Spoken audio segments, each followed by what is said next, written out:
Okay. Yep. So, 1, 2, 1, 2. Ladies and gentlemen, directly from Stockholm, California, I was at, we now have Linus Petersson, and he's going to talk to you about aging, a very, very fun and nice subject. Mm-hmm. And the fun part is how to thwart it and alleviate it. So please welcome Linus Petersson from Åldrandefonden in Sweden. All right. Can you hear me? Yes. All right. So hi, everyone. My name is Linus Petersson, and thank you very much, Peter, for giving me this opportunity. My daytime job is as a technical engineer at Karolinska sjukhuset in Solna. But today I'm speaking as the co-founder of Åldrandefonden. And the title of my talk is Aging as Humanity's Biggest Problem. And my talk will be in 3 parts. I will first lay out the case why aging indeed is our biggest problem. Secondly, I will try to explain why we soon can address this as a medical problem. And thirdly, I will try to talk about how we can make this happen faster. But first, a quote from the famous American physicist Richard Feynman. Feynman was a great scientist, and he always had an open mind for new ideas. But at the same time, he had a great respect for the scientific method. And he often said, take the world from another point of view. And that's exactly what I would like you to do here today, to look at the world from another perspective, from a new perspective. Now, I claim that aging is humanity's biggest problem. Why do I say this? Well, let's try to look at the aging process objectively and see what we find.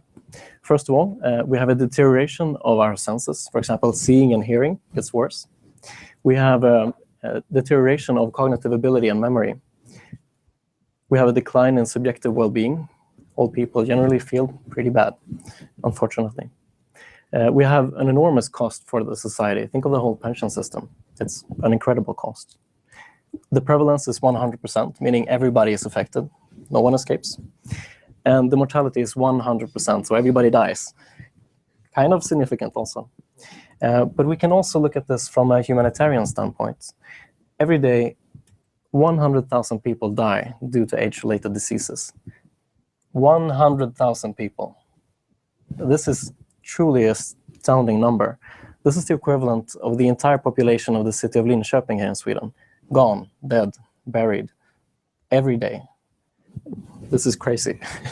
This is just imagine the pain and suffering that's represented by this number. It's incredible. So let's try to compare this number to other causes of death and see what we find. This graph displays all the deaths per day on the entire planet. So every day, 150,000 people die on our planet Earth, and 100,000 of them are due to age-related diseases, such as cardiovascular cancer, Alzheimer's, and many others. Now, this graph is somewhat of a simplification because not all forms of cancer are age-related. For example, cancer in children. But all other causes of death combined only adds up to 50,000. And this is everything you can think of. This is war and conflict, infectious diseases such as Ebola, HIV/AIDS, accident, suicide, murder, anything else. So aging is by far the biggest cause of death. And if you have this perspective, aging is a humanitarian catastrophe beyond compare in the history of mankind. It's truly astounding. So what's the solution to this problem? Here it is. The solution is to develop medical interventions to stop or reverse the aging process. Now, the first time most people hear this, a number of objections immediately arise. And I've listed 4 of them here, which are, in my experience, the most common ones. So let's look at them one at a time. So the first one, it would be unnatural. Well, in some sense, yes, it would, but there are a lot of other things that are unnatural that we think are pretty good, such as space exploration technologies or electricity that lights up this room or powers our civilization. All the information technology of today, which Google is a great example of, and medicine for cancer in children. These are all unnatural. Still, we think they are very, very nice, very good. So generally, I don't think it's possible to determine if something is good or bad by asking if it's unnatural. The second is, why live longer when you're old and sick? And the answer to this one is, well, obviously you don't want to be old and sick. You want to be healthy. You want to prolong the so-called health span and not necessarily the lifespan. So health span is the period of one's life during one is generally healthy and free of serious disease. I think this is kind of a no-brainer. So the third one is only the rich would get it, meaning that if we were to develop these medications, only those who have a lot of money would benefit from them. And there is a risk of this happening. But I think we need to look at current day examples. And a great one is the development of antiretroviral drugs for HIV/AIDS. And here we see that when they were first developed in the 1980s in the United States, they were extremely expensive, and all the rich Americans and Europeans could afford them. But today, after the patent expired and due to mass production, the price has come down significantly, a lot. And now millions of people in sub-Saharan Africa are benefiting from this. And the same could happen with anti-aging medications, although this is not by any means certain that this will happen, but this example illustrates that it's at least possible. And the fourth and most popular one, overpopulation. Now this is by far the most common objection, so it's important for me to explain why it isn't as big of a problem as it might first seem. First of all, other causes of death would still remain, such as accidents, infectious diseases such as malaria or HIV/AIDS, or suicides. Secondly, the growth in population will be much slower than people generally think if aging stopped completely. Now, this is a graph from a mathematical model of a study where they assume that aging will stop completely year 2035, and they then see what happens. And this is of the country Sweden, and we have about 9 million people living in Sweden. And the population would increase from about 9 to 11 million people over a 70-year period. And you can also notice the shape of the curve. This projection is the white little dots here. And this is not a dramatic increase. It's not an exponential by any means. And thirdly, the world fertility is declining. So the number of children a given woman has is declining. And is projected to fall below replacement level, which is about 2.1 by the middle of this century. And this has some profound implications, because when fertility is below 2, population growth will look like this. It will level out at some fixed number. Now, this might seem counterintuitive. Oh, on the x-axis, we have time. As time goes by, the population increases on the y-axis. I'll take a short mathematical example just to illustrate why this is the case. If we assume that on the planet Earth we have 8 billion people and the fertility is 1, meaning that every couple will only have 1 child. It's not the case, but as long as it's less than 2, then that's okay. So in this case, in this scenario, we will end up with a population of 16 billion, but no more. And to see why this is so, we start with 8 billion people, and they will have half as many children, so 4 million children. That generation will have 2, followed by 1, followed by 0.5. And if you add this up, it turns out to be 16. But I just want to illustrate that if we stop aging, there will not be an exponential increase in people. And fifth and finally, of overpopulation, to counter the overpopulation argument, is that the maximum sustainable population on our planet can be increased. And overpopulation is just, it's not really the place, because our planet is huge. What we're really talking about is resources, such as food, water, and electricity. And we have a number of technologies that are coming online very soon that have the potential to provide abundant, clean energy. And we have, as we will hear about soon, a potential to increase food production and stop wastes. And this is a diagram of a world distillation plant, where you can take salt water and make it into fresh drinking water. Now, it's not certain that this will happen. I'm not contesting that this is difficult, but at least it is possible. We already know today the technical solutions for many of these problems. So let's take a step back and remember our sense of proportion here. There are a number of objections to stopping aging, but well, there are many hypothetical bad things that might happen. I've talked about 4 here. I'm sure you can think of a lot of others, but we can be sure that 100,000 people will continue to die every day, and the suffering from age-related diseases will not stop if we do nothing. In my mind, this is an easy choice. So I've talked about the 4 most common objections, but in my opinion, at least, this is the most important one, and it's that you can't do anything about it. It's impossible. We have no medications, or this is just science fiction. historically, this has been the case. This has been true, but it's not anymore. This is not true anymore. And this is the take-home message today. So if you're going to remember one thing, it's this.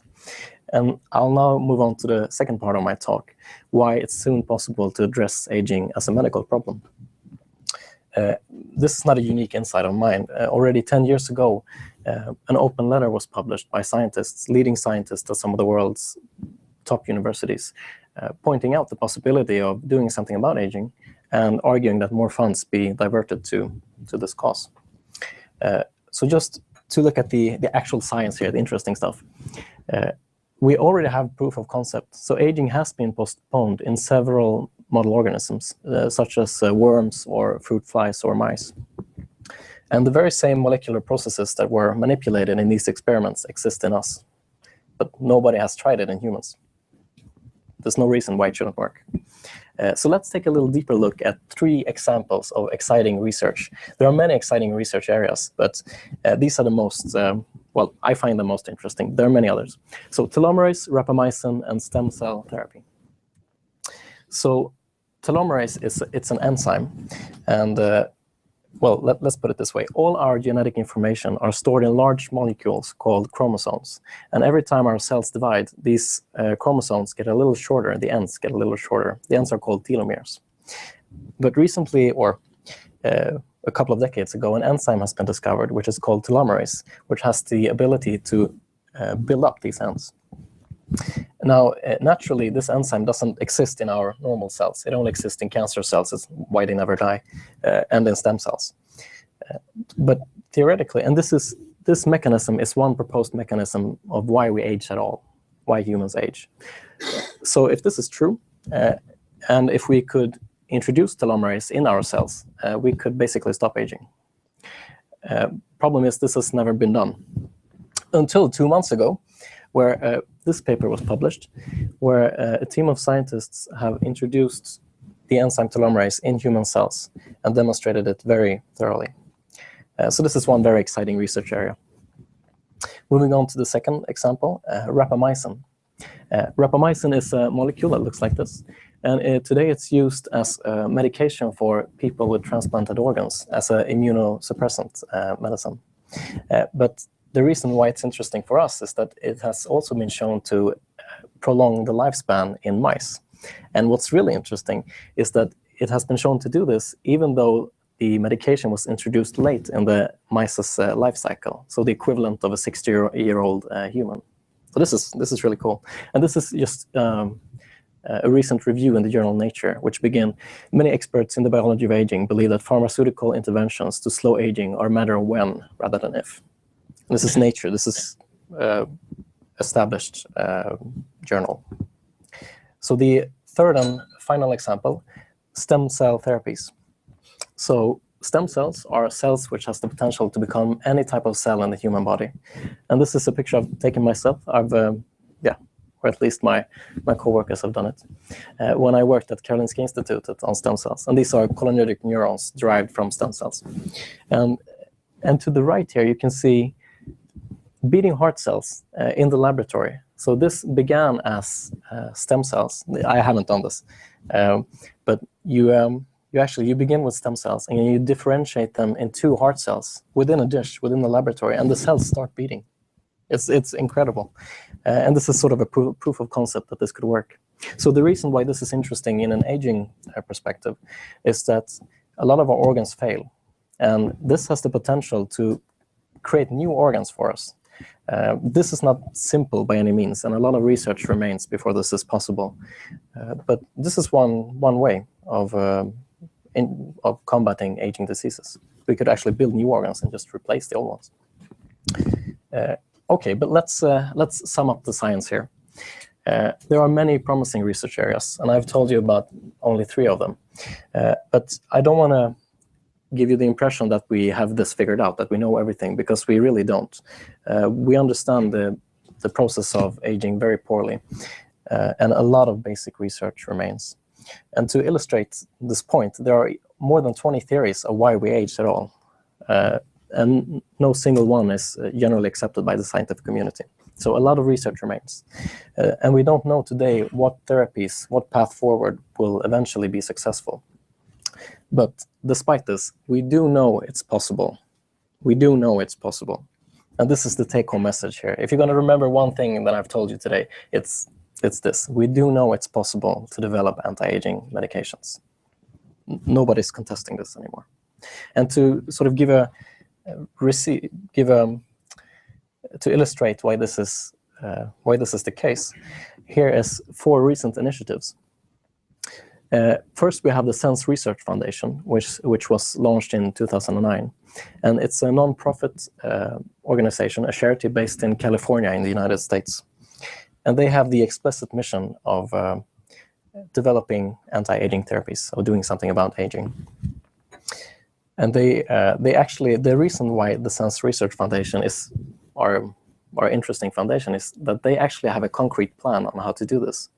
Now, as I told you a minute ago, the scientific community doesn't agree on why we age. So it's not 100% certain that their approach will work. However, this is the most serious effort around today. And I've given money myself to this. I think what they're doing is great. You too. All right. But I mean, the contest, I think that they have a different multi-pronged approach, whereas even one of the prongs might actually be beneficial. Yeah. Actually, they only give money to really top-notch science at Oxford and Cambridge. And even though their main plan doesn't work out, the research they contribute to still has a positive effect. So this is a no-brainer. I encourage you all to give them money. Another example is in 2013, where Google launched a new company called Calico, and they put $1.5 billion behind this company, which is, now we're talking about serious money here. And the purpose of this company is to understand the aging process better and to develop therapies. Exactly what I'm proposing here. And in 2014, another company was launched called Human Longevity Inc. And the man behind this project is Craig Venter, who was a prominent man behind the sequencing of the human genome. And the idea there is basically to sequence a large number of genomes and then compare them to, or try to correlate them with age-related diseases and try to find the gene of aging, or at least make some headway by that approach. Also in 2014, the Palo Alto Longevity Prize was launched.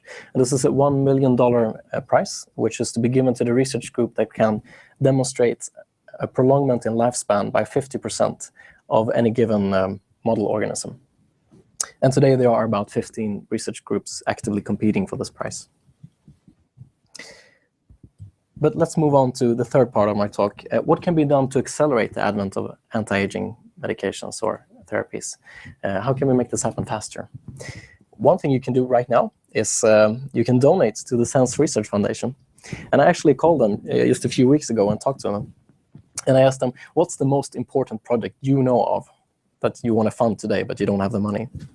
And they told me about this project and this guy, Jonathan Clark. He is head of biological chemistry at the Brabham Institute near Cambridge in the United Kingdom. And he's working on a project with this very easily understood title. You don't have to read it. But what basically happens is that as we age, a lot of damaging molecules are created between our cells. And they have a tendency to bind to normally functioning proteins. And they form so-called crosslinks. And these crosslinks are really bad. They make the tissue sort of stiff. And this is one reason why you get heart disease, because the aorta loses its plasticity, gets sort of stiff. And today there are no method of finding these molecules. But that's exactly what Jonathan's team are developing. So this is really interesting stuff, in my opinion. So what you can do, donating is really easy. You can go to sens.org/donate, and there you can donate generally to the whole foundation, or you can just send them an email, as I did, and you can ask to give to this specific project. And I'm in no way affiliated with the SENS Research Foundation. I just think what they're doing is really good. But I also have a couple of people here in Sweden have a local initiative called Åldrande Fonden. And I want to tell you about the logic behind this project. in our view, this is what needs to happen. First, the general public, needs to recognize that aging is a major problem, and secondly, that it is possible to solve it. This is not the case today. This will result in more money for research and eventually a better understanding of the biology of aging and the development of real therapies. So with this analysis, we went ahead and created Åldrandefonden with two purposes. To communicate the problem of aging, so we can use this logic I just told you about, and also just to give money to promising research directly. And we want help. So if you happen to be a scientist or a gerontologist or anything, you're more than welcome to join. But we also, right now, we're thinking very hard about this first problem, how to communicate this problem with the public. And we are, most of us are not PR people. We're scientists and engineers, so we're not great at PR. So we really need people in media or public relations, but also computer scientists. To help us. So if you're so inclined, just send me an email and we'll see what we can do. And with that, I thank you very much for your time.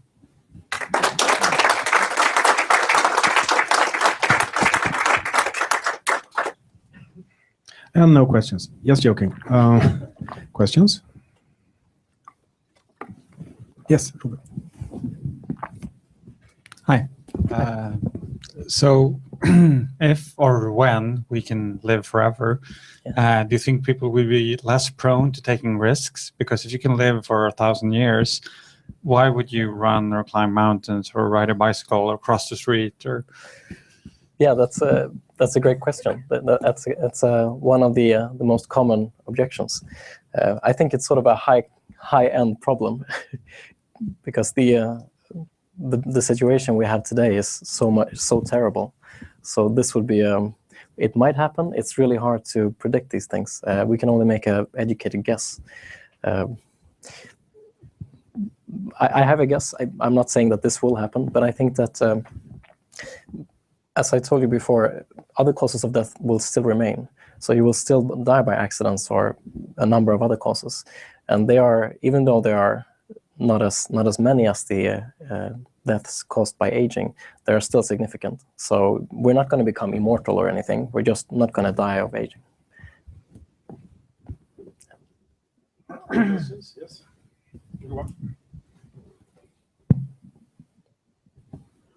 So how old will we get? Well, we don't know. In principle, you can live forever until the universe, into the energy of the universe. It's there's no more workable energy in the universe. But that's there's no technical limit. It's you can decide basically. Or somebody else? Yeah.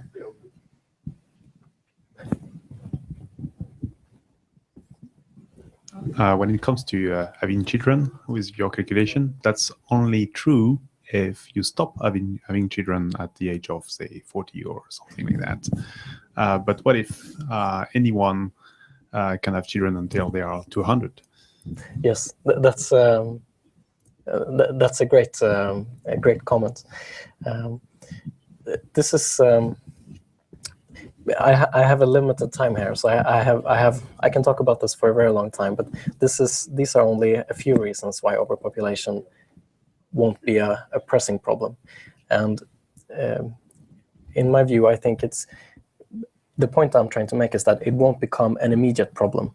If we develop, say today, a pill that magically stops aging, we won't have a population explosion. The population will increase, but it takes time to get old. It takes a long time, so we will have a long time to deal with this, and it will take. Well, at least we have this century to think about how many children would we like, and there are so many other factors that will affect society. I mean, society will not look as it does today in 100 years, so it gets really hard to think about these things. You can't be certain by these things, but the point is that it won't become an immediate problem, and we have a lot of time to address it. Two more quick questions. Yeah, one here. It's not clear to me why you need a new disease definition instead of the existing ones. What's the benefit of making a new, more general thing covering like cardiovascular and cancer? Why do you want to summarize all of these into the new disease called aging? Well, I don't necessarily think that we should classify aging as a disease. It's sort of a semantic issue. But for example, if we were able to cure cancer today, the life expectancy would rise only about 3 years because we would still die from other causes of death.